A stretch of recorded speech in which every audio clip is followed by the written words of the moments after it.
اللهم صل على محمد وعلى محمد. Assalamualaikum warahmatullahi wabarakatuh. Kita masuk pada pembahasan terkait dengan jiwa dalam pembahasan potensi jiwa.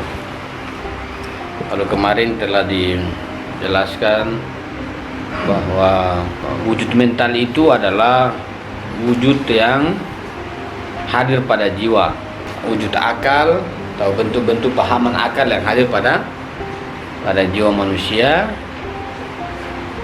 sehingga dikatakan wujud mental. Wujud mental, wujud itu kan pasti bentuk ya, keberadaan konsep mental itu pada jiwa manusia itu berasal dari wujud akal.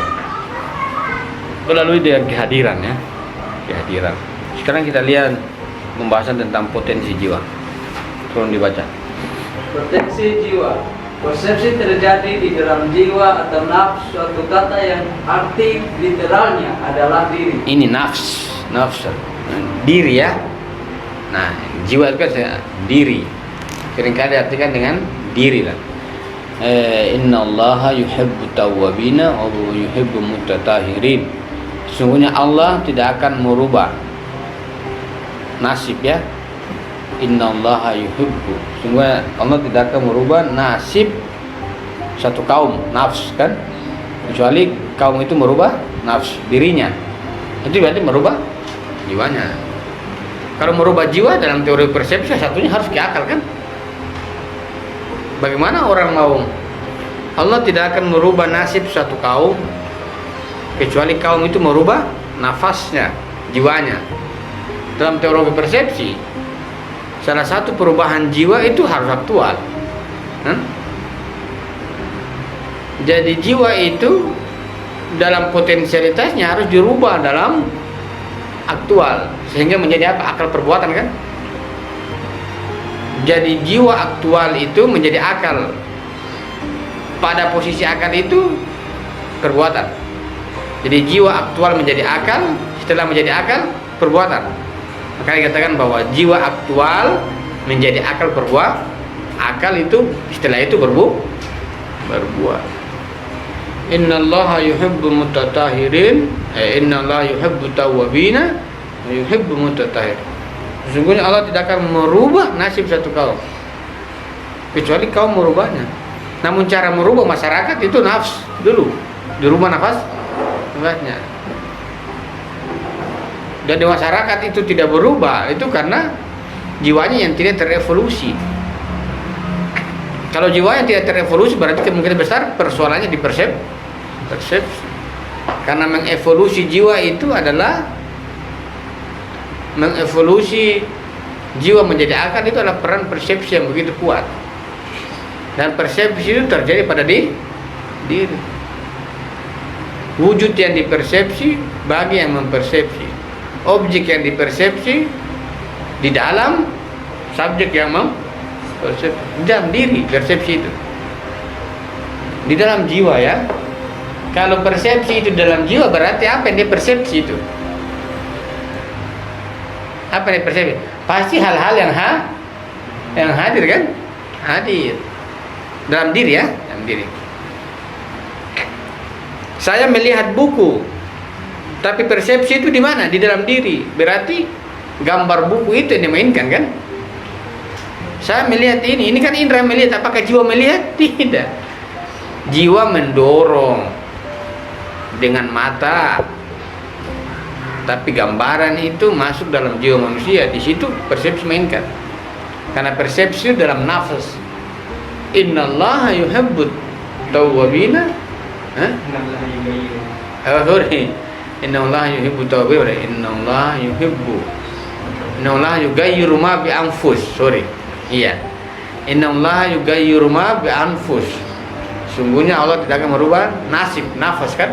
Anfus, nafas. Kecuali kaum itu merubah. Innallaha yuhibbut tawwabin, artinya apa? Ayo, innallaha yuhibbut tawwabina wa yuhibbu mutatsahirin, kesucian ya. Dia bicara kesucian jiwa. Bagaimana menunjukkan jiwa? Satu, Allah tidak akan merubah nasib satu kaum.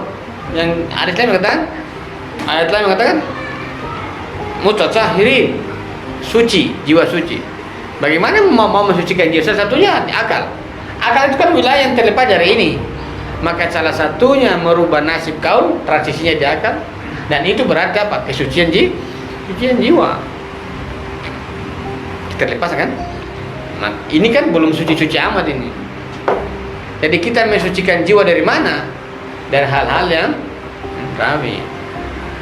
Innallaha yughayyiru ma bi anfusikum.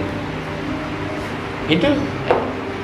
Maka dalam derajatnya jiwa itu dengan terjadi di sini. Wujud yang dipersepsi bagi yang mempersepsi. Kalau dalam diri berarti sesuatu yang hadir. Kita kaitkan dengan hal-hal yang ilmiah karena itu paling dasar kan. Tapi setelah itu ada hari yang hadir juga, kan begitu. Jadi ada sesuatu yang hadir secara ilmiah dipersepsi, kemudian dipahami sampai pada objek akal itu memasuki ruang jiwa dalam aktualitasnya. Itu juga berarti apa? Jiwa mempersepsi sesuatu yang hadir lagi kan? Maka persepsi yang awal untuk mengaktualkan. Nah, persepsi yang kedua itu pasti berbicara tentang realita. Persepsi yang awal itu adalah mentransisi jiwa memasuki ruang akal. Setelah aktual, yang disaksikan akal adalah akal, dan penyaksian sendiri adalah akal itu sendiri. Maka identik kan? Sama. Itu berarti berkaitan dengan tindakan. Jadi pada proses awal untuk sampai pada akal, pada persepsi, pada derajat akal, tindakan, kan begitu. Ini yang disebut dengan teleos ini kan yang di akal. Pada proses awal untuk sampai pada akal, sampai ketika jiwa aktual, persepsi akal itu berarti realitas. Teleos kan di situ. Jadi nafas, anfus ya. Jadi persepsi itu di dalam jiwa. Kalau kita mau merubah orang, rubah aja jiwanya. Bagaimana cara merubah orang? Bikinlah dia pengetahuan. Otentisitas itu namanya memberikan orang perubahan. Jadi biar aja orang, ajar aja orang begini, lama-lama dia berubah dengan evolusi pada jiwanya sendiri. Kan tadi kita mengatakan di mana Plato? Plato itu tidak ada transformasi jiwa. Dalam Sadrian itu adalah jiwa berubah menjadi akal. Tapi di Plato tidak ada yang disebut dengan perubahan jiwa menjadi akal. Begitu juga Kantian dan lain sebagainya. Kan dia sudah ini dia ya. Tapi ini bahwa persepsi itu terjadi dalam jiwa. Kalau persepsi terjadi dalam jiwa berarti apa? Jiwa mengalami sebuah keaktifan ya. Dalam jiwa masalahnya. Jiwa mempersepsi sesuatu yang hadir, maka jiwa itu apa? Senantiasa aktif setiap hari karena ada yang hadir. Kita anggap dari luar maupun dari dalam. Akal yang hadir ataukah ini yang hadir. Maka jiwa manusia dengan keaktifan dia mempersepsi sesuatu yang hadir, mengaktifkan dia untuk meningkatkan daya imajinatifnya, dan itu pun bersamaan dengan bentuk-bentuk akal yang telah hadir. Maka jiwa itu akan senantiasa mempersepsi sesuatu yang baru terus, sesuatu yang hadir dari alam ataukah sesuatu yang dari akal yang hadir. Kemudian jiwa akan terus mempersepsi, aktif dalam jiwanya itu selalu aktif. Makanya kalau ada orang yang tidak aktif, kemungkinan besar persepsi. Kalau persepsi berarti tingkat kesadaran. Lanjut. Pembicaraan tentang diri atau jiwa dimulai dari tingkatan tumbuhan sampai tingkatan tertinggi yang bisa dicapai dalam penyempurnaan manusia. Jiwa manusia secara sederhana dapat dijelaskan sebagai keseluruhan potensi. Iya. Jadi kalau tingkatan jiwa itu dari tumbuhan, nabati ya, hewani sampai manusia, dan secara sederhana itu adalah keseluruhan jiwa, keseluruhan potensi. Maka tingkatan-tingkatan jiwa itu dari nabati, hewani sampai kita bilang malakuti, itu semua berada di jiwa sebagai potensialitas murni. Maka tingkatan-tingkatan dalam jiwa manusia dalam artian aktual yang kita bilang hewani, tumbuhan dan malakuti secara aktual, tapi secara potensialitas ada di jiwa. Secara potensialitas. Dengan begitu potensi yang ada pada jiwa itu dalam kaitan dengan aktual yang di luar, maka aktualitas itu adalah wujud dari jiwa. Maka seringkali dikatakan jiwa itu adalah mikro, alam itu adalah makro. Mikronya alam, mikronya jiwa itu apa? Potensialitas itu yang dia secara keseluruhan menampung potensi aktual. Alam itu aktual karena hal-hal alam itu makro karena hal-hal yang aktual. Tapi jiwa itu potensi. Potensi itu keseluruhan potensi yang ada. Tidak ada sebuah pengecualian sedikit pun pada jiwa terkait potensi. Maka potensi pada jiwa itu adalah sebuah keterlingkupan secara keseluruhan tanpa batas. Karena dia keseluruhan. Ada ilahi, potensi masuk. Jadi sesuatu yang ada dalam realitas itu semua secara potensialitas ada pada jiwa. Nabati, hewani, sampai malakuti itu semua ada pada jiwa. Maka aktualitas di luar ini, ya, aktualitas di realitas ini itu sebenarnya aktualitas potensi. Kalau aktualitas potensi berarti apa? Potensi mau menemukan wujudnya di realitas. Potensi, ya. Jadi sesuatu yang di luar itu, orang seringkali mengatakan sesuatu yang di luar ini gambaran di dalam. Tapi apa yang dimaksud dengan gambaran di dalam? Itu hanya potensialitas kita. Maka tidak mungkin kita mengambil sesuatu yang ada di luar bertolak belakang dengan sesuatu yang ada pada diri kita.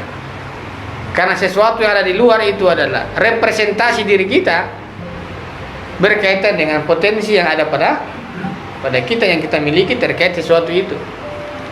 Dalam aktualitas itu yang di luar, itu pertama-tama harus ada aktualitas di dalam. Aktualitas di dalam itu apa? Hadirnya bentuk-bentuk akal pada jiwa. Menjadi akal dulu kan? Jadi aktualitas di dalam itu kan dengan teropong persepsi. Jiwa menjadi aktual. Setelah menjadi aktual, jiwa menjadi aktual, menjadi akal perbuatan. Kan begitu? Akal perbuatan. Kalau akal perbuatan berarti apa?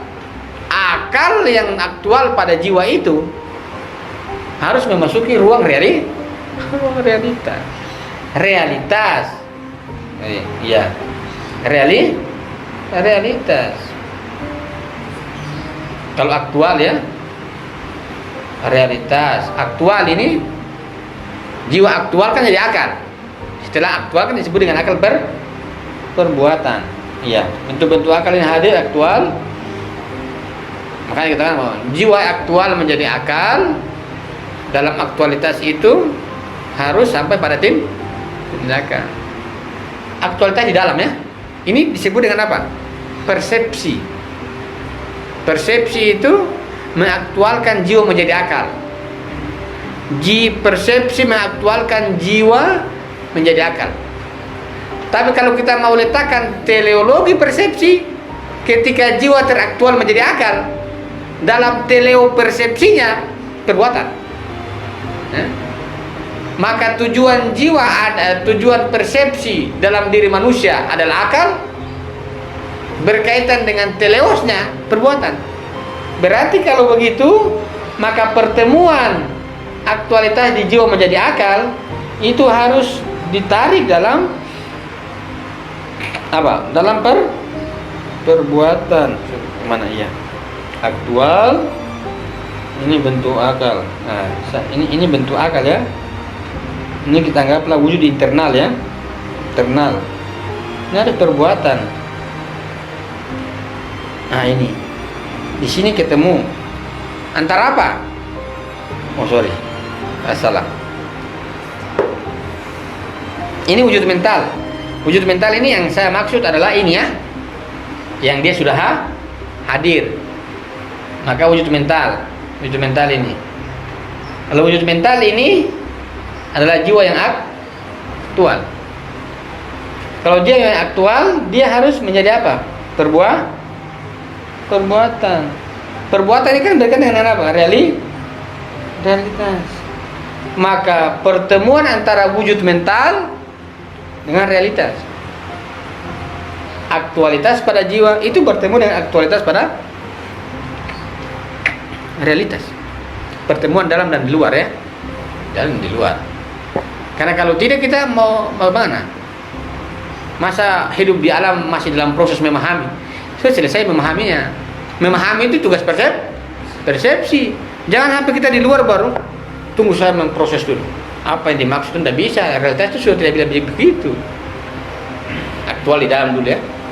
Persepsi ya. Persepsi baru kita berbicara realitas. Maka imajinasi kita pasti berkaitan dengan realitas. Dan realitas itu apa? Berkaitan dengan persepsi adalah pertemuan antara aktual dengan aktual. Lanjut. Dengan pemahaman ini, Mulassadra ingin mengatakan bahwa jiwa rasional adalah satu-satunya yang dapat dipahami, satu-satunya yang dapat memahami semua persepsi yang disifatkan kepada potensi-potensi manusia. Iya. Jadi jiwa rasional itu aktual itu. Jadi kalau sudah aktual, sudah berarti sudah memahami apa yang ada pada potensi itu. Misalnya, saya contohkan mungkin sederhana saja, supaya teman-teman agak terbuka anunya. Misalnya alam, ya, ini jiwa, potensi ya, potensi batu, contoh ya, potensi batu. Kan jiwa kan potensi ya. Kemudian di sini memahami, sini akal. Akal itu misalnya ada bentuk pahaman, kita katakan bentuk pahaman salah satunya adalah batu. Dia hadir, masuk di sini. Kalau dia sudah masuk di sini, maka apa? Jadi batu. Aktual itu berarti. Kan tidak mungkin potensi menjadi aktual dengan potensinya kan? Tidak mungkin.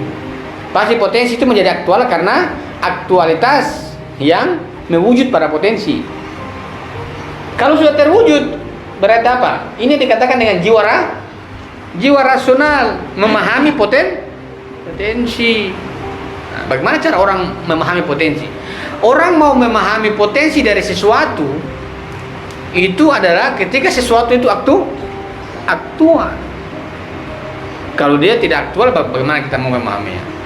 Maka jiwa rasional itu adalah jiwa yang memahami potensialitas manusia. Rasional kan? Dia mengatakan, nah, jiwa rasional adalah satu-satunya yang dapat memahami semua persepsi yang disifatkan pada potensi manusia. Jadi jiwa rasional itu jiwa yang akal ya, jiwa yang aktual. Jiwa rasional, akal kan? Jiwa yang akal apa? Jiwa rasional, jiwa aklia atau teman-teman jiwa yang aktual itu yang mampu memahami seluruh persepsi yang disifatkan pada potensi pada jiwa. Salah satu pensifatan persepsi pada jiwa adalah akal. Dan pada akal itu berkaitan dengan sebuah aktualitas pada jiwa, keaktifan yang diletakkan. Lanjut.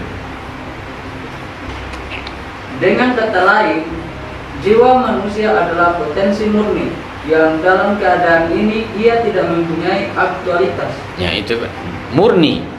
Jiwa itu murni, tidak ada aktualitasnya. Jadi jiwa sama sekali tidak aktual. Kalau tidak ada sesuatu aktual masuk. Aktual kan akal. Makanya dia hadir. Kalau dia hadir itu jiwa aktual. Kalau memang jiwa itu bisa mengaktualkan dirinya, dia tidak butuh akal. Kan? Dia tidak butuh akal, maka tidak ada lagi yang disebut dengan persepsi akal. Disebut dengan persepsi akal karena jiwa itu teraktual menjadi akal. Teraktual menjadi akal karena jiwa itu bergantung dalam persepsinya. Persepsi imajinatif bergantung pada persepsi akal. Maka dengan persepsi jiwa menjadi akal. Kalau jiwa menjadi akal disebut persepsi akal. Maka persepsi akal itu adalah persepsi yang dimana akal itu menjadi aktual pada jiwa. Hadir ya. Persepsi akal itu adalah aktualitas pada jiwa, objek-objek pahaman yang hadir dalam mengaktualkan seluruh potensi pada jiwa. Yang memasuki ruang jiwa juga itu pasti sesuatu yang memiliki potensi pada jiwa. Karena jiwa itu kan adalah potensi bagi akal. Maka yang masuk pada jiwa itu adalah objek-objek pahaman yang mengaktualkan apa. Jadi akal masuk pada jiwa mengaktualkan dirinya saja. Karena potensi pada akal yang memasuki ruang akal, maka akal apa? Akal mengaktualkan seluruh jiwanya. Misalnya saya mengatakan begini, ini apa nih? Jadi abu ya, ini saya bakar. Saya tahu itu jadi abu. Ketika saya bakar jadi abu, berarti apa? Saya mengaktualkan diri saya, kan begitu? Jadi saya akal mengaktualkan diri saya, maka saya yang berakal menyaksikan akal saya dan hasilnya juga akal kan? Aktual ya, kan objek pahaman masuk. Ini potensi ya berarti kan? Dia masuk. Yang diaktualkan apa? Pasti terkait dengan ini kan? Tidak mungkin ini dia aktual, dia masuk diaktualkan yang ini. Tidak mungkin. Karena potensi itu ada pada jiwa dalam kaitannya dengan akal. Maka bentuk-bentuk pahaman akal itu hadir. Masuk mengaktualkan bahasa akal di sini. Kalau dia mengaktualkan pada bahasa akal, maka jiwa yang teraktual itu semuanya itu berkaitan hanya dengan. Jadi akal mengaktualkan akalnya. Ada potensi ya. Maka akal menyaksikan akalnya dan hasilnya juga dia. Makanya dalam teori kemarin apa? Akal menyaksikan wujud dan kesadaran itu identik. Ya, akal menyaksikan akal. Bagaimana akal menyaksikan akal? Ini potensi saya.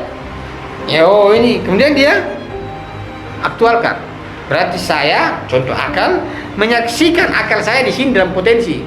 Ketika teraktual akal, maka akal menyaksikan akalnya dan hasilnya aktual itu akal juga. Ini sama kan? Sama. Aktual ya udah jiwa. Tapi perhatikan ini teori persepsinya. Memahami yang masuk ya. Memahami yang masuk. Kalau sudah sampai teraktual pada jiwa, akal perbuatan. Akal perbuatan itu apa? Pertemuan di jiwa dipertemukan di realitas. Jadi di realitas itu pertemuan orang-orang yang berakal, orang-orang yang sudah aktual kompetensi. Lanjut. Aktualitas jiwa ini justru mewujud melalui persepsi. Ketika jiwa memahami sesuatu, maka sesuatu itu akan mewujud di dalam jiwa dengan wujud tertentu. Kemudian jiwa akan mengaktualkan di dalam dirinya wujud mental yang sesuai dengan wujud yang dipahami tersebut. Itu kan? Jadi dengan persepsi jiwa ini aktual. Maksudnya bahwa dengan persepsi ini aktual ini jiwa. Dengan persepsi ya. Persepsi itu terjadi di jiwa. Aktifnya memahami ya. Ini akan teraktual.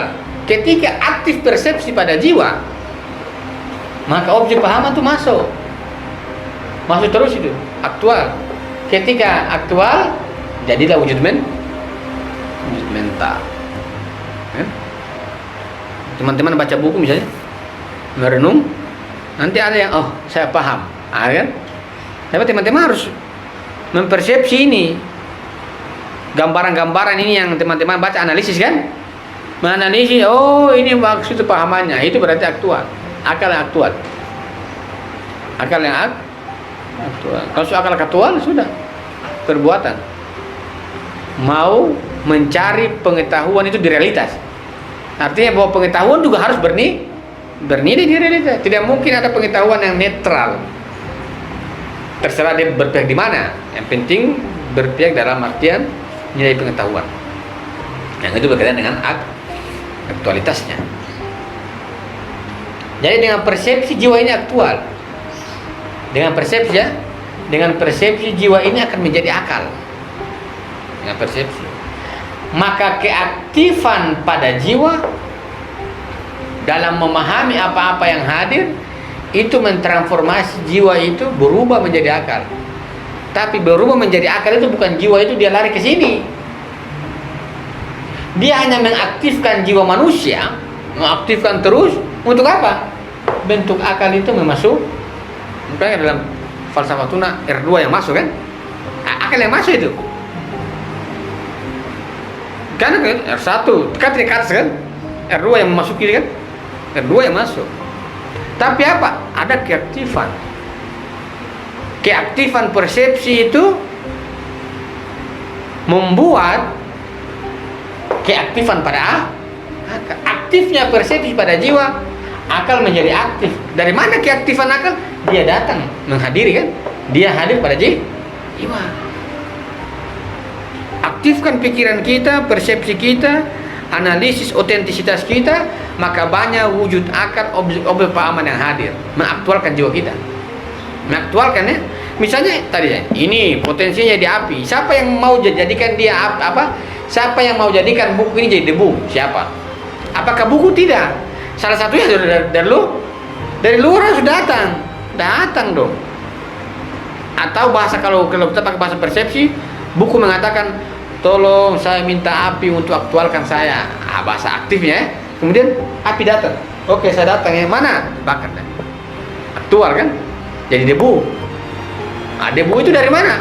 Dari sini, dari api kan? Bahasanya kalau dia menyentuh kemudian terjadi. Itu akal. Dengan persepsi ya. Yang kita katakan dalam kemarin bahwa wujud pada manusia itu terkait dengan persepsi kan? Akal itu kan berkaitan dengan bentuk-bentuk pahaman, bentuk wujud, karena dia terdapat dari hal-hal wujud mental. Artinya bahwa dengan persepsi itu jiwa yang senantiasa potensi murni itu teraktual. Dalam pembahasan awal bahwa kehadiran wujud itu berkaitan dengan persepsi. Kehadiran akal pada manusia itu berkaitan dengan kesadaran persepsi. Kemampuan kita mentajarrud. Hadirlah pada jiwa kita aktual. Ini cara menarik orang bilang apa? Cara menarik akal ya. Cara menarik akal. Cara menarik akal. Manusia yang berakal itu apa? Manusia yang berakal adalah manusia yang jiwanya itu dipenuhi bentuk-bentuk pahaman akal, dan manusia yang berakal pada endingnya dia akan berbuat. Nih, perhatikan baik-baik. Ada titik poin keaktifan. Bagaimana aktif itu? Aktif menganalisis. Pasti orang pakai prinsip-prinsip akal kan? Prinsip akal. Kausalitas itu dipakai untuk membongkar ini kan? Mentajarrud satu-satu. Sehingga akal menyaksikan dirinya secara real ya, karena aktual kan? Secara real di jiwanya. Namun lebih real di sini dengan perbuatan akal bertemu dengan akalnya di realitas. Jadi orang-orang berakal akan bertemu dengan wujud akal yang real dan bukan dalam persepsi. Di luar persepsi itu ada juga wujud akal. Karena karena puncak persepsi akal realitas, kan begitu. Maka perjumpaan di jiwa secara persepsi itu juga perjumpaan di realitas, the real ya. Oh, ini wujud yang saya mau jumpai. Nah, kira-kira begitu. Lanjut. Kalau ada pertanyaan, harus tanya ya. Silakan. Ustaz, kan akal menerima sebuah bentuk dari hal-hal yang bersifat dunia.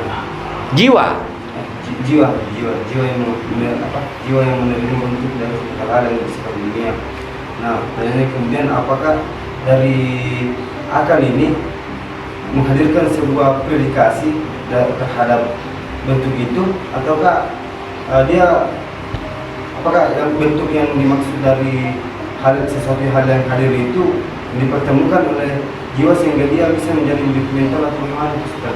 Wujud mental itu adalah hasil dari bentuk pahaman yang teraktual pada jiwa. Wujud mental itu. Wujud mental. Wujud itu apa? Keberadaan keberadaan mental. Keberadaan mental. Keberadaan mental itu kan di jiwa. Ini kan mental kan akal kan? Mental. Wujudnya mental itu di mana? Di jiwa. Tapi jiwa itu dikatakan wujud mental ketika bentuk pahaman itu sudah merubah jiwa menjadi akal. Tapi dalam wujud mental itu, Ustaz, sudah ada ini apalagi predikat yang situ, Ustaz, sehingga dia akan teraktualkan Kalau wujud mental sudah aktual di dalam jiwa, bukan saya belum tarik di sini. Makanya dalam jiwa dulu, di jiwa kan. Setelah itu kan, setelah jiwa itu aktual jadi akal perbuatan kan. Jiwa teraktual kan menjadi akal perbuatan.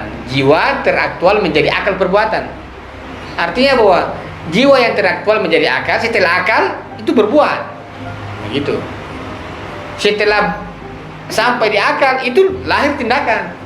Maka jiwa yang aktual menjadi akal perbuatan. Akal yang berbuat di realitas, gitu. Akal perbuatan maksudnya begitu. Yang dikatakan sebagai aktual dalam jiwa itu, apakah dia memahami apa-apa yang dia kehendaki, apa-apa yang dia ingin pahami dalam artian kuiditas dari sesuatu. Begitu. Wujud mental ya. Oh, ini wujud mental. Ini wujud mental.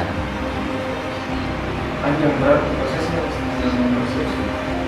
Maksudnya? Maksud perenungannya lama sekali begitu.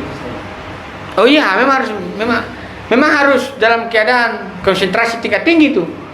Karena kalau tidak kita jatuh di waham. Yes. Karena ada titik waham ya, ada irisan waham. Makanya memang harus, kalau waham itu sesuatu yang dicapai oleh manusia. Sesuatu yang dicapai itu maksudnya sesuatu yang dibuat oleh pikiran kita. Tapi kalau akal, sesuatu yang hadir. Kemudian, iya, ini yang ditangkap, begitu. Kalau waham itu dibuat-buat akal kok. Dibuat-buat akal tuh. Dari imaji kan dia melepaskan imaji, kemudian dibuat-buat. Tapi kalau akal itu hadir. Oh, itu memang perenungan, memang itu perenungan memang harus. Merenung itu memang kerja berat di situ. Yang disebut dengan apa? Otentik. Otentik itu apa? Otentik itu manusia mencapai wujud yang hadir, bukan manusia memfalsifikasi. Itu namanya buat-buat. Analogi itu bukan otentik. Otentik itu apa? Sesuatu yang hadir dan itu dicapai. Dicapai dalam artian dia menemukannya dengan kehadiran pada diri. Tapi jangan hati-hati, jangan lupa ini. Jangan tiba-tiba ambil tasbih, astagfirullah, hadir cepat, hadir. Tidak bisa begitu. Harus dia mengkonsepsi masalah karena ada ini kan. Untuk itu kerja panjang memang. Karena itu pas kerja merenung mulai ada isinya banyak. Oh, ini. Memang dalam teori daras filsafat bahwa kausalitas itu kan huduri, kan? Huduri kan? Huduri kan? Husuli kan persepsi ini husuli. Ini huduri. Yang huduri dari yang husuli, huduri menjadi husuli mental, diketahui. Huduri berseringan, husuli berseringan dalam teori daras perlu dikaitkan. Hadir. Aktif saja jiwa itu, aktif. Makin aktif jiwa kita, Keaktifannya ditentukan dari mana? Harus ada banyak bahan masuk. Keaktifan jiwa itu akan mempermudah kita dalam menghadirkan wujud mental, dalam menghadirkan bentuk-bentuk atau objek-objek pahaman ya. Baca. Di dalam penjelasan tentang penglihatan, apa maksud penglihatan? Apakah jiwa melihat itu sama dengan mata melihat? Nah, itu mulai berenung. Kalau jiwa melihat, bagaimana jiwa melihat? Sedangkan jiwa melihat itu, sedangkan kalau indera melihat adalah fakta, tapi kalau jiwa melihat bagaimana? Tapi kenapa ada makna melihat pada jiwa? Apa arti? Nah, itu mulai. Oh, yang dimaksud dengan jiwa melihat itu penyaksian. Nah, itu. Oh iya, nah, itu sudah hadir. Penyaksian itu bahasa material tidak. Oh, yang dimaksud itu penyaksian. Nah, atas pertanyaan kan bagaimana cara menyaksikan? Nah, itu sudah di realitas. Anda membuka tindakan kan? Nah, dan tindakan itu contohnya begitu. Contoh kasus saja. Coba teman-teman membaca koran itu, lihat analisis orang sampai di akal ataukah sampai di waham saja, mentok. Oh, ini cuma di waham. Cuma di waham. Berarti kan titiknya ya. Memang ini disebut dengan apa? Kalau kata Nasir, kontemplasi. Ini kata Nasir. Kontemplasi untuk menghadirkan kan? Kontemplasi. Kalau bahasa filosofi ya berpikir merenung, tapi kalau bahasa-bahasa lebihan kontemplasi. Kontemplasi ya. Ini segala dengan kontemplasi. Kalau bahasa ini ya persepsi. Kalau bahasanya kontemplasi. Begitulah. Lanjut. Tanya aja, dan lanjut teman-teman pulang terguling-guling. Kan pada penjelasan sebelumnya ini jiwa kan bersifat potensial, berarti banyak sekali yang bisa masuk. Oh iya, semua yang keberadaan itu di dia semua. Bagaimana caranya kita? Kalau berarti, oh iya. Tapi kita bisa memahami potensi ketika aktual. Oh, ada di sana. Oh, itu. Kita ini potensinya apa? Oh, banyak, ini banyak sekali kan? Banyak sekali. Kita cuma tahu berdasarkan pengetahuan kita. Tapi kita mengetahui bahwa ada potensi ketika teraktual. Aktual.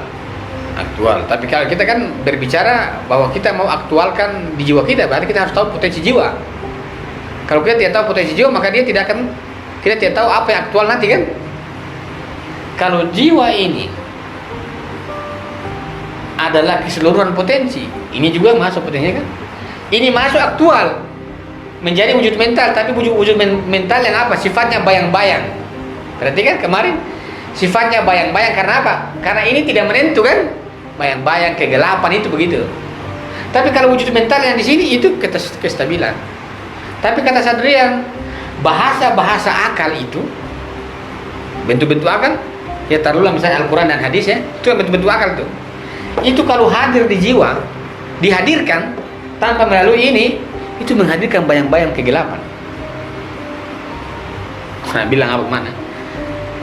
Iya, karena akan tidak menjadi perbuatan. Coba teman-teman hafal hadis banyak-banyak. Itu tidak mau berbuat-buat. Itu artinya apa? Bentuk-bentuk akal tidak dicapai. Tidak hadir kan? Dihadirkan saja. Tapi ini yang tidak hadir. Wujud akal itu tidak hadir. Baca. Hafal. Tapi wujudnya tidak hadir. Kata-katanya dia ingat, tapi wujudnya tidak masuk di jiwa menjadi akal. Dia ingat kata-katanya, menurut hadis nomor 1 begini, hadis Bukhari Muslim begini. Itu namanya dia ingat itu hadis-hadis. Tapi jiwanya tidak aktual menjadi bayang-bayang itu. Bayang-bayang. Maka sesuatu yang baik akal, jika tidak memasuki ruang persepsi, sesuatu itu akan menjadi kegelapan pada jiwa. Menjadi apa? Terkurung ya. Tidak membebaskan, terkurung. Ini berkaitan dengan apa? Wujud yang diperoleh. Karena ada irisan persepsi, ya. Kalau ada begitu terserah, tapi ini irisan persepsi ya. Setelah husul kan laduni, ya. Puncak laduni itu laduni. Begitu. Karena ada bahasa kontemplatif. Kalau jatuh cinta Ya? Kalau jatuh cinta sama, kalau menurutnya apa? Kan beberapa orang menganggap jatuh cinta itu sebagai respon materi. Maksudnya kita nggak mungkin punya perasaan dalam sini kalau sebelumnya kita tidak pernah melihat. Nah, ada satu ketika dari kita cuma dengar cerita-cerita, ada rasa lain, kayak rasa apa? Rasa. Iya, tapi kita harus, karena harus ada valid, datanya harus valid. Dan tiba-tiba teman saya jatuh cinta lewat FB. Ya, kayak begini sih. Cantik, bagus sekali, bagus tadi. Oh, assalamualaikum, mana kenalan. Itu bisa fantasi, analisisnya fantasi. Harus jelas itu informasinya, valid datanya. Jangan lewat informasi tidak valid. Bisa juga ada informasi yang betul-betul valid, karena kita pasti melacak bahwa orang yang sampaikan itu memang jujur kan. Tapi sekarang zaman hoax itu, media mana yang jujur? Harus kita validkan kan. Paling tidak ada acuan-acuan yang memvalidkan. Nah, baru kemudian dipersepsikan, disusun. Karena hayalan itu bisa membuat kita terpana dengan cerita-cerita bentuk-bentuk hayalan itu. Kalau misalnya ada yang begini, saya ceritakan misalnya di belakang gang itu perempuan cantik sekali, semester 4. Wah, cantik, anggun, berkerudung, panjang, tinggi semampai. Dan dia kemarin sampaikan ke saya bahwa dia mau cari jodoh. Dan itu anak yang belajar filsafat. Kalau ada yang mau, dia usah pakai mahar, cukup mahar falsafatuna 1 dia terima. Terbangun kan? Terbangun itu. Tergerak. Itu disebut apa? Wujud mental dalam kegelapan. Lemah itu. Nah, tapi banyak begitu kan? Banyak. Indonesia ini tiap pagi itu sarapan hotspot apa? Hotspot, bicara isu, arti dan lain sebagainya, apa dibicarakan juga tidak jelas. Nah, begitu. Tapi memang ada begitu, fakta memang begitu. Orang cerita, aduh, kemudian kita imajinasi lihat. Kalau dapat saya bagus itu ya, begitu imajinasi. Dan tidak bisa. Karena cinta itu, makanya dikatakan apa? Cinta itu berasal dari akal kan? Cinta itu hadir dalam jiwa manusia. Persepsi, hadirlah cinta. Salah satu bentuk akal itu cinta. Hadir, ini. Maka dikatakan bahwa cinta itu apa? Jiwa yang aktual. Jiwa aktual, ya, cinta. Begitu kira-kira. Lanjut. Tujuan dari wujud manusia adalah untuk membawa potensialitas jiwa ke dalam aktualitas. Pada permulaan penciptaannya, diri manusia masih kosong dari pengetahuan tentang sesuatu. Sebaliknya, sesuatu yang lain diciptakan bersama pengetahuan aktual, dan hal ini kemudian menetapkan identitas khusus. Karena jiwa manusia diciptakan tanpa mengetahui sesuatu pun, maka jiwa tersebut mempunyai potensi untuk mengetahui apapun. Hanya karakteristik inilah yang dapat merubah jiwa menjadi akal melalui aktualisasi potensi tersebut. Iya. Jadi arti jiwa sebagai potensi mengetahui itu adalah sarana dia untuk aktual. Ya, kan tuh.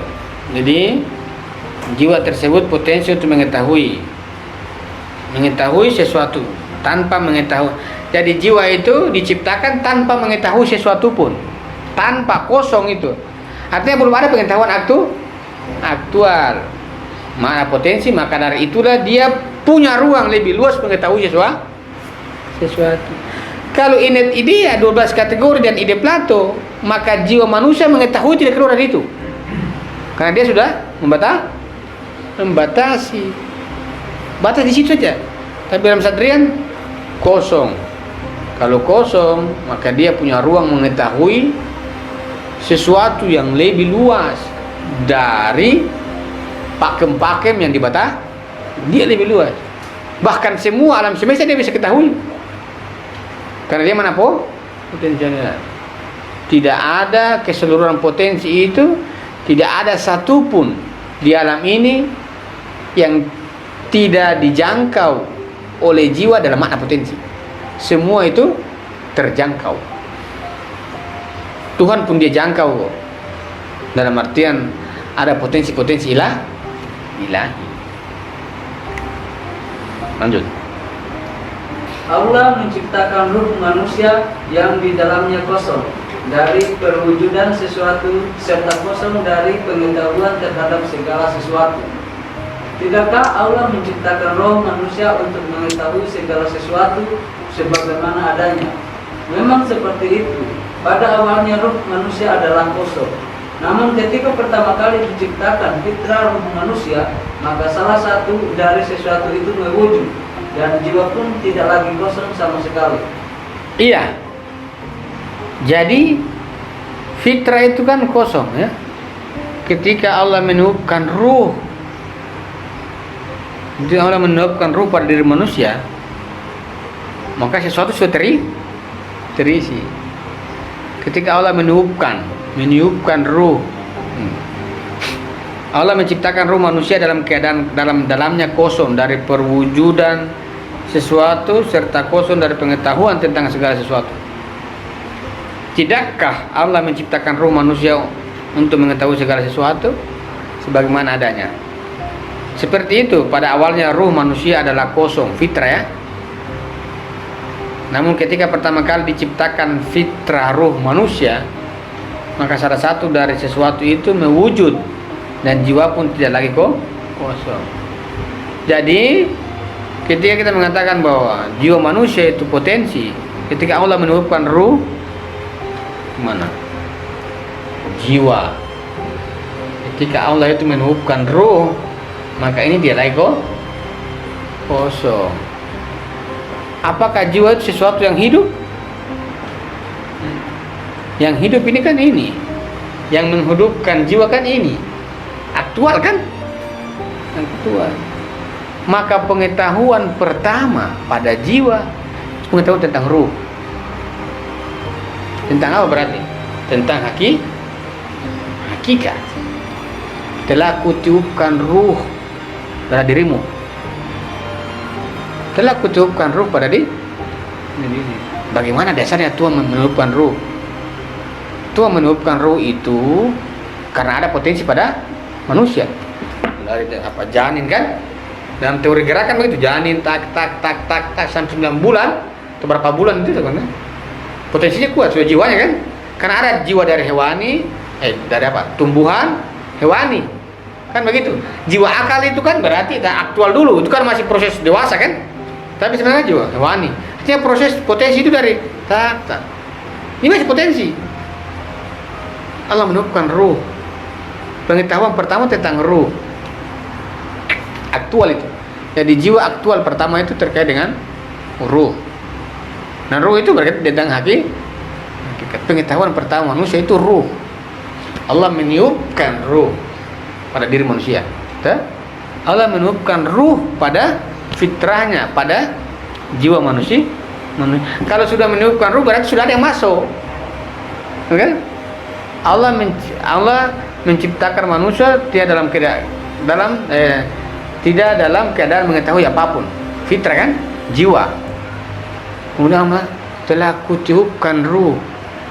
Kalau telah kutiupkan ruh berarti Allah memasukkan ruh itu. Kalau Allah memasukkan ruh itu, berarti itulah pengetahuan aktualnya tentang ruh saja. Apa itu adalah yang penting? Ruh adalah pengetahuan pertama jiwa. Ruh. Jadi dasarnya itu adalah potensi jiwa, kemudian yang dia terima pertama sekali pada diri manusia pengetahuan tentang ruh, tentang hakikat. Tentang ruh di manusia, karena kita tidak. Jadi kalau kita membayangkan, kalau ruh itu pertama sekali masuk, berarti apa? Wujud mental yang hadir pertama sekali itu adalah wujud dari akal. Ruh kan ini sebenarnya akal. Alam, jiwa, ruh. Kalau kita mau tarik dalam teori sebenarnya ini ruh. Baru ini kemudian di situ Tuhan. Dan nanti kalau diganti dalam pembahasan Irfan pasti akan diganti ini ruh. Ruh. Dengan aktifnya persepsi ini masuk, tapi ini masuk dari mana? Ini yang mengetuk masuk. Telah kutiupkan akal pada jiwa manusia. Ruh. Akal ini dalam teori mana nanti lanjutan Nabi kan? Allah menitipkan nabi pada diri setiap manusia. Maka di dalam jiwa manusia itu pasti ada disebut dengan apa? Jiwa pembimbingan kan? Membutuhkan itu kan? Ruh itu ditiupkan pertama sekali, itu pengetahuan pertama sekali cuma itu. Setelah kutiupkan ruh, itu pengetahuan pertama. Jadi kalau kita pengetahuan pertama itu ruh dari akal. Ini kan tidak berfungsi semua indera kan? Nah, di dalam perut bagaimana? Tidak berfungsi itu. Ini yang pertama sekali. Jiwa yang kosong itu dimasuki oleh ruh. Berarti kalau kita mau memasukkan pengetahuan bentuk akal, kita harus mengembalikan jiwa pada asalnya, potensi murni. Tapi karena kita sudah berhadapan dengan segala konsekuensi alam, salah satunya dibuka ruang persepsi untuk memurnikan jiwa pada asalnya, untuk masuk ruh kan? Ruh. Dalam teori fitrah, salah satunya ruh itu adalah pembimbingan. Akal itu nabi, pembimbingan. Itu pertama sekali masuk. Pengetahuan pertama sekali memasuki manusia itu telah kutiupkan ruh. Telah kutiupkan akal. Bukankah dalam bahasa penciptaan makhluk pertama sekali yang diciptakan Tuhan itu ini kan? Makhluk pertama sekali yang diciptakan Tuhan ini. Ini yang pertama sekali diciptakan Tuhan. Akal, makhluk pertama dari alam semesta. Itu kemudian dia kirim-kirim. Masuk ya, masuk jangan. Begitu masuk. Aktual ya, aktu. Di sini kalau kemarin kita mengatakan di sini apa? Di sini disebut dengan apa? Mungkinul wujud. Tapi kalau di sini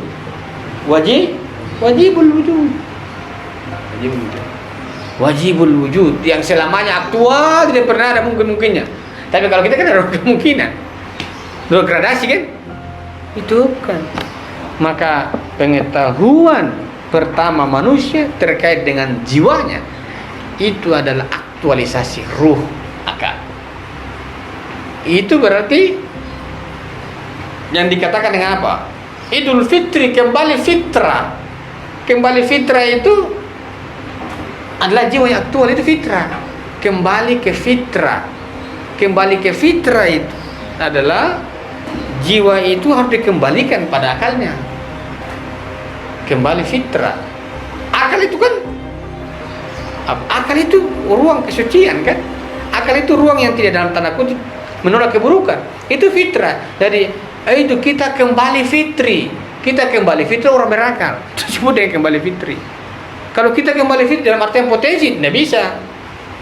Kita kembali fitrah dalam keadaan yang suci. Akal ya. Akal. Lanjut. Paragraf lagi. Meskipun pada awalnya ruh manusia hanyalah potensi yang kecil dan kosong dari pemahaman-pemahaman akal. Nah ini dia ganti terus lanjut. Namun kadang ini cukup bagi ruh untuk mengetahui dan menyatu dengan semua pemahaman akal tersebut. Ya, aku ganti ruh dan potensi juga. Lanjut. Dengan keadaan itulah ruh akan sampai kepada tujuan utama, yakni pengetahuan tentang aura yang sebenarnya. Pengetahuan tentang alam spiritual. Kita mulai meskipun pada awalnya ruh ya, dengan pakai ruh, manusia hanya potensi kecil dan kosong dari pahaman-pahaman akal ya. Namun keadaannya cukup bagi ruh untuk mengetahui dan menyatu, ittisal, dan dengan semua pahaman akal. Jadi ternyata dia pakai arti ruh itu arti jiwa. Saya kira dia pakai ruh karena bahasa lain tuh ruh itu akal. Karena jiwa dan ruh itu berbeda itu dalam tafsirannya. Tapi seringkali dia pakai, kita kan pakai teori utama jiwa, tanggaplah itu arti ruh. Jadi dia mengatakan bahwa potensi kecil dan kosong pemahaman akal, kosong ya, murni itu berarti ya, potensi murni ya, kosong dari pemahaman akal. Namun keadaan ini cukup bagi ruh, bagi jiwa mengetahui dan menyatu dengan semua pahaman akal. Dengan keadaan itulah ruh akan sampai kepada tujuan utama, yakni pengetahuan tentang Allah. Itu artinya bahwa jiwa aktual pada jiwa. akal itu kaitannya cuma dengan wujud, tidak ada sedang. Karena dia kan mentajarut ini kan, jiwa itu mentajarut ini. Kalau jiwa itu mentajarut ini, lantas pengetahuan akal apa dari mana? Tidak mungkin tentang alam, tentang imaji. Karena dia mentajarut semua, maka semua bahasa akal pasti bahasa wujud. Bahasa tentang tuh, bahasa agama ya Allah misalnya. Maka ketika jiwa itu menyatu dengan pemahaman akal, maka jiwa akan mengetahui tentang pengetahuan tentang hakikat ittisal, menyatu. Menyatunya jiwa dalam aktualitas akal perbuatan. Maka penyatuan dengan jiwa manusia itu akan penyatuan di sini lagi. Lewat tindakan ya, penyatuan. Ana al-haq, saya adalah Tuhan. Penyatuan di realitas, penyatuan di jiwa, penyatuan juga di, karena jiwa yang aktual itu akal perbuatan, maka penyatuan di jiwa itu mengharuskan penyatuan di sini. Kalau kita mencintai orang dalam imajinasi, dalam derajat akal, harus di realitas juga begitu. Makanya ada orang mengatakan cinta tidak harus memiliki, ini waham. Cinta tidak harus memiliki, mengikhlaskan dia pergi. Dan bagaimana kalau dia sudah hadir kok? Bagaimana sesuatu yang hadir dilepaskan? Sesuatu yang hadir itu ditindaklanjuti. Kalau dilepaskan itu berarti masih indra atau paham. Makanya ada peran persep. Kalau cinta itu bahasa akal, dia hadir. Kalau dia hadir menuntut apa? Perbuatan. Perbuatan itu ittisal, penyatuan di realitas ya. Selesai di sini. Ittisal, penyatuan antara sesuatu yang hadir pada jiwa kita. Sini pertemuannya. Menyatu. Jadi cinta itu tidak harus apa? Cinta harus memiliki. Karena dia butuh apa? Penyatuan, ittisal. Penyatuan. Tidak bisa bukan jodoh, kayaknya ini waham. Teori waham. Dia pakai nama Tuhan baru dia taruh di waham. Dia bawa nama Tuhan baru dia letakkan di waham. Cinta itu tidak bisa ittisal. Jiwa yang aktual, akal perbuatan. Akal perbuatan itu tindakan. Maka penyatuan dalam jiwa, dalam artian akal, itu menyatu dalam realitas ittisal. Jiwa menyatu, materi pun menyatu. Menyatu dalam artian materi bertemu, jiwa yang menyatu. Kemampuan persepsi. Jadi kita bersama begini secara material bertemu materi ya, tapi jiwa itu menyatu. Makanya kata teman-teman baca novel Camran itu, Mustafa Camran, ketika datang itu Camran, Gade mengatakan, saya ini nikah dia selama 23 tahun, saya tidak tahu dia botak. Pertanyaan kemudian, selama ini kamu lihat dia apa? Bayangkan itu. Sama-sama yang 23 tahun, tapi dia tidak tahu bahwa Camran itu botak. Padahal Camran tiap hari itu buka kopiah itu. Dia tidak. Pertanyaan, kau pandang Camran itu, kau pandang apa? Pasti bukan nanti menyatu. Menyatu kan tidak arti botak, menyatu jiwanya. Nanti, astaga saya sadar dia botak. Weh, sadar, Rud. Kata, bagaimana dia? Ini kita 23 tahun baru tahu bahwa itu botak. Di umur 23 tahun baru, kamu botak ya? Selama 22 tahun itu apa? Nah, itu apa itu? Pasti saya penyatuan. Penyatuan. Ini Camran ya. Kelas Camran ini. Kalau kita Romeo Juliet. Ainun Habibi. Ini Camran. Ketika dia mengatakan, "Hai Gade, saya mau pergi perang. Tolong izinkan saya." Tidak mau Gade, dia tidak mau. Ketika Gade mengatakan, saya izin ke perang, anu terima kasih. Mati. Artinya bahasa perempuan mengizinkan perang itu bahasa kematian. Melepaskan itu, dilepaskan. Dilepaskan itu mati. Ridallahi fi ridha walidai, sutilai wa sutil walidai. Iya saya izinkan. Kemudian dia bilang Gade, terima kasih. Saya jemput kesahidan, mati ya. Nanti kalau sumpah perempuan sumpah itu bahaya. Kualat tidak maaf memang. Tapi ini jiwa yang menyatu ya. Jiwa yang menyatu, kalau masih bagian biasa ini anggap santai saja. Waham. Tapi kalau sudah menyatu jiwa, dia mengatakan pergilah, itu berarti apa? Dia lepaskan penyatuannya. Lepaskan penyatuannya. Kalau dilepaskan berarti mati, itu salah satunya betul. bertemu, lepas. Berarti dia melepas itu, kalau dia sudah menyatu, kemudian dia lepaskan, dia harus kembalikan ke sumber kan? Saya izinkan, berarti dia kembalikan, berarti artinya mati. Lewat perbuatan. Dia melepaskan camran untuk bertemu ittisal, realitas, tuan di realitas. Begitu. Yang penting teman-teman sudah siap mati. Saya mau pergi mati, jangan berbahaya. Nggak bisa. Sudah matang baru saya izinkan, saya mau pergi mati dulu. Apa itu? Saya kalau belum yakin jangan minta izin. Kan begitu ya. Bahaya kata-kata izin itu pada puncaknya itu mati ya. Ini penyatuan jiwa. Jadi ittisal pada jiwa itu ittisal pada, jadi mempertemukan yang di dalam akal, yang di dalam aktual itu wujud akal di realitas real. Nah, ini yang menarik kan? Di sini. Secara persepsi udah, tapi dalam realitas itu yang memasuki ruangnya. Sekian, assalamualaikum warahmatullahi wabarakatuh. Jam cukup.